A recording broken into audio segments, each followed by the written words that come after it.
truck.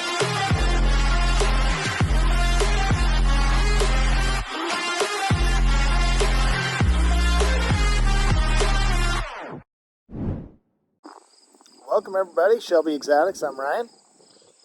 This is my Ford F-350. 1996, crew cab variant.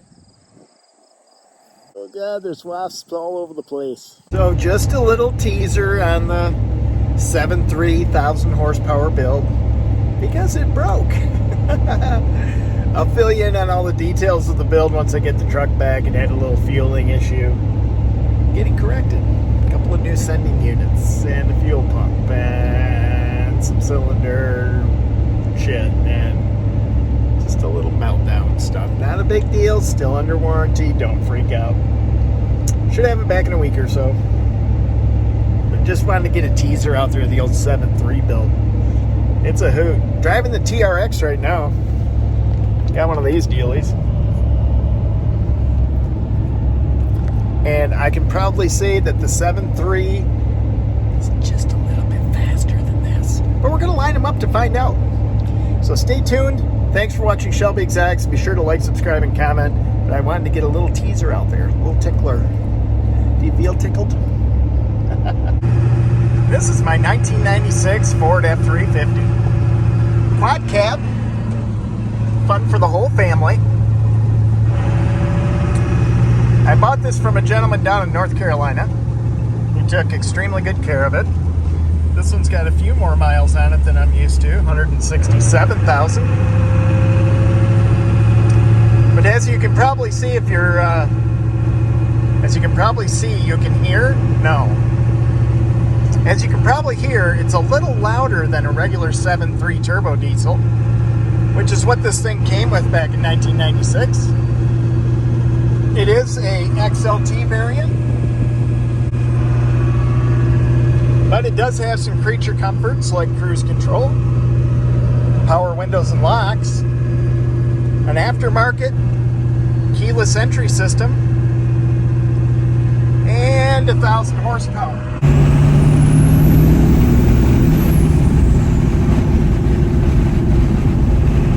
No, these weren't just bolt-on parts. Only sharing this with you as a witness for this whole deal. So checking the power steering fluid. Not even registering. So that's why that's pulsating. There's oil everywhere in there. But we are like 3 quarts down. We had the whole engine tore out, put in forged rods and pistons, did the crank cradle brace and all that happy jazz to be able to make sure she holds together just right. Now a lot of people don't do these 7.3 builds because they're awfully expensive. Not sure why, but let's hear about your folks' power stroke stories. Put them in the comments, and also be sure to put comments in there of what else you would like to see done with this particular truck, because even though I like fast, and it is fast, it could always be faster. So sit back, relax, and enjoy the beautiful turbo sounds.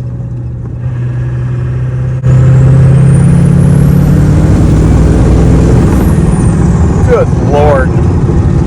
I wish you guys could ride along with me, because it just picks the whole truck right up, which is such a weird feeling in a truck this big. The motor now tosses this thing around when the turbo lights like it's nothing. In fact, at about 15 miles an hour in first gear, when you get her wound up just a bit and the turbo lights, this tire comes off the ground.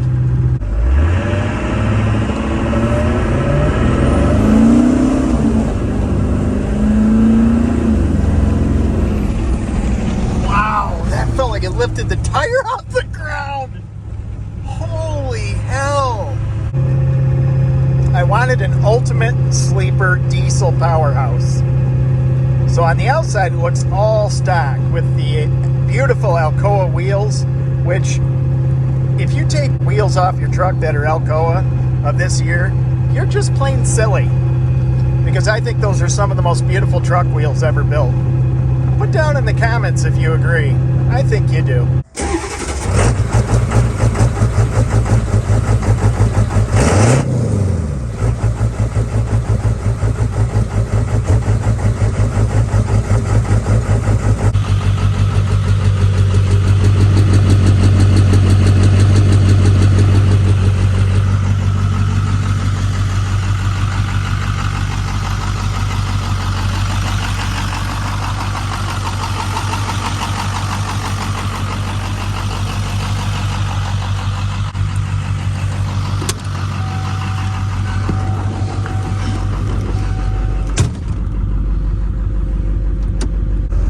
you power braking? That's the real question.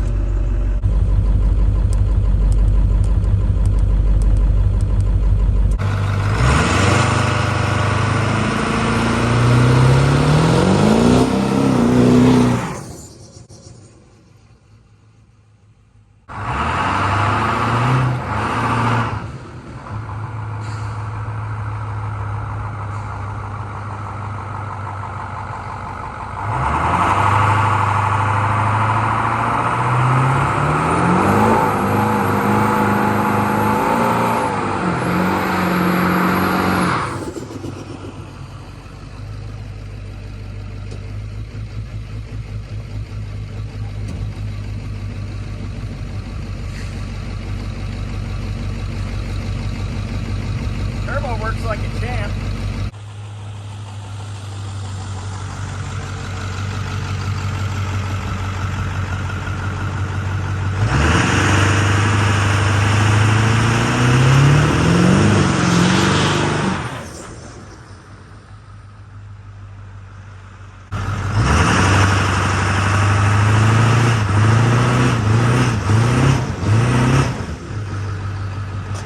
But from the minute these trucks came out in 1994, which was the first body style year for this, away from the brick body, I just absolutely fell in love with it.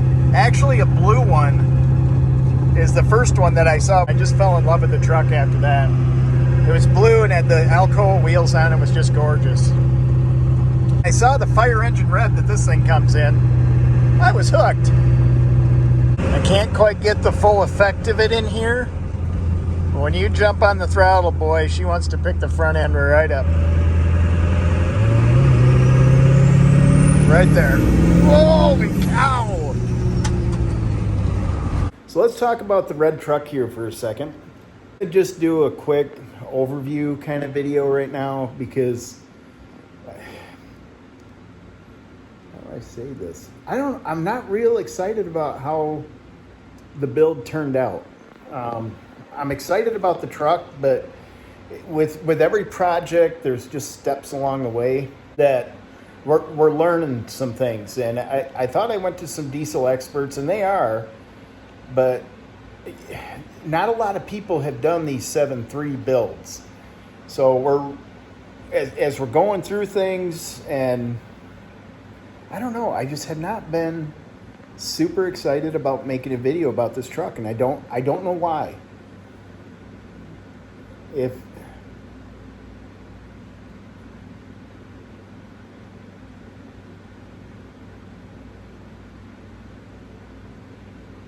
I'm asking for some patience, and the truck is back over at Diesel Tech. It's got an insane amount of horsepower, but the 7.3 has not been built that much, and I just don't really understand why. Maybe you guys can enlighten me, but apparently it's super expensive and you can't get a whole hell of a lot of horsepower out of them without doing a lot of modifications. So I've modified the crank and built the block to be able to go to 1,200 horsepower as far as like the strength of all the components and stuff. But it's just going to take a while to get this build, perfect. So I'm going to take you guys along the way. It's just been real tough for me on this build for some reason to do a lot of videos. It's taken an extremely long amount of time. It'll be, let's see, it's September 3rd or September 2nd today. So it'll be darn near a year since I bought this truck, and I've never had a build that lasted this long, and maybe that's why it's been hard to make a video on it. There's really no good reason why it's taken this long, other than it's just a lot of experimenting. And so the crank's been balanced, and I did a girdle brace for it. We pulled the block and did forged rods, forged pistons, new valve springs and seats and everything. It's all been done. It's been machined, rehoned. It's like 7.43 liters now instead of 7.3, but we're still going to call it a 7.3. That's what it started as. The machining was done by C-Tech. The build was managed by Diesel Tech over in Granville. And Todd's done a really good job of following up and giving me kind of the lowdown on where things are at. but you're dealing with an older truck, and the newer ones, you can do everything with the PCM module, and these, it's just been a challenge getting to 1,000 horsepower. So I think we've gotten to a good 850 or 900 now with it, but you guys tell me what you want to see. I like to show finished products, and maybe that's part of the problem. And I'm not doing this build myself. That's just not my thing. I'm not a mechanical guy. I know my limits. And, you know, everybody says, oh, you didn't build it yourself. Well, guess what? You can build shit yourself and have it come completely apart and waste a lot more money than just having experts do it. And, you know, you're paying them for some experimentation and stuff. But to me, it's just a better way to go. You know, you're working with good machine shops and guys that work with this type of stuff all the time, instead of, well, I can just throw shit at it and see what happens. Because I want this thing to last. I don't want just 1,000 horsepower. I want to be able to drive it like streetable. So we're at about 850, maybe even 900 the way that thing pulls the truck. You know, it's a 5,000 pound truck, and it pulls it. I mean, it scoots. But it doesn't spool up real quick. And that's because of the low RPM of the motor, and it's a big turbo. It's 69 millimeters. It's a Bosch. Full Force Diesel is doing the tuning. So the truck right now is back at Diesel Tech, and Full Force Diesel and them are going to be working together to do a compound turbo setup for it. And I know there's other guys that have done this, but they haven't done it real well. And this is going to be a proven method that hopefully we can go back through, and I can send you guys to Diesel Tech, and it'll cost half as much or even a third of what I ended up doing. So, but I love the development part of it. I like learning as much as I can, and I like being able to say, okay, this is what's going to work, and this is what's going to hold together. So Samwise did the transmission and did a fantastic job on that. It's as solid as any transmission I've ever felt. The shifts are nearly instantaneous. You know, for an old hydraulic driven, I think it's only it's a single clutch, and I would highly recommend that you go with them on any 7.3 build with an AOD. So just stay tuned. I'm going to get over to Diesel Tech. We're working on a compound turbo setup to be able to spool one to spool the other and be able to get immediate torque off it. Because once you hammer it off the line, once the turbo lights, it's just gone. But in a quarter mile time, it just gets smoked. And I want to be able to run 10s with it, or 9s even, in a streetable 7.3. So we do have a goal in mind, and I want you guys to stick around for it. And I'll show more of the build. It's just been very challenging because we've run into some issues along the way with crankcase pressure and the turbo spooling and adjusting the shift points and things. So we're developing this as we go. It's a process like everything else. So hang in there, and we'll talk to you soon. Put in the comments if you have any questions. It's a lot easier to answer questions than it is to just throw a video together and pretend like we know what the hell we're talking about.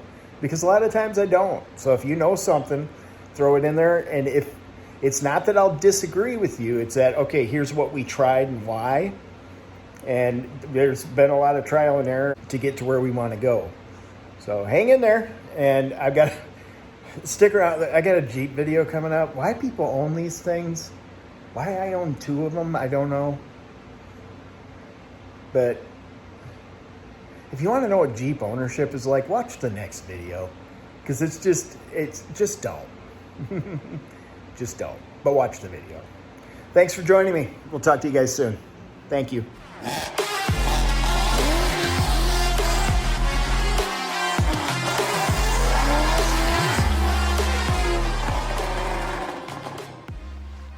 Here's a blast from the past. 1994.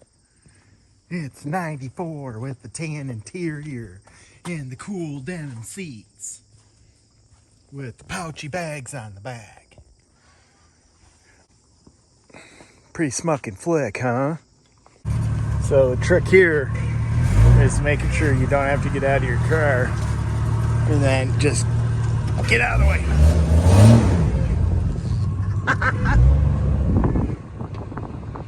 What a country. The spirit of automation. But the ride quality is excellent. My Jeep has always been synonymous with high quality. Oh my God.